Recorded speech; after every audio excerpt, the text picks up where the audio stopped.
বান্দরবানের থানচি উপজেলার সীমান্তবর্তী দুর্গম এলাকায় থাকেন বিভিন্ন সম্প্রদায়ের বাসিন্দা, যেখানে যেতে সময় লাগে 2 থেকে 3 দিন।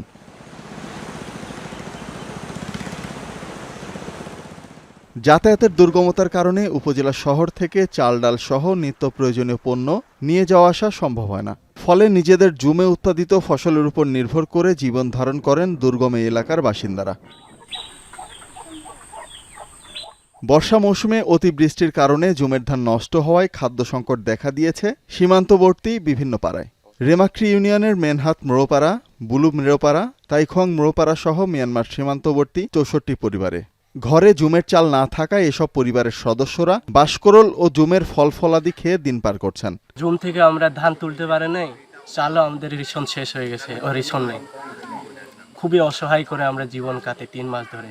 ধান নাই, চাউল নাই, আমরা রান্না বাঁশকরুন রান্না করে এমনি খাই। আমরা অনেক সমস্যা। 1 সপ্তাহ হয়ে গেছে বাঁশকরুন খাইছি।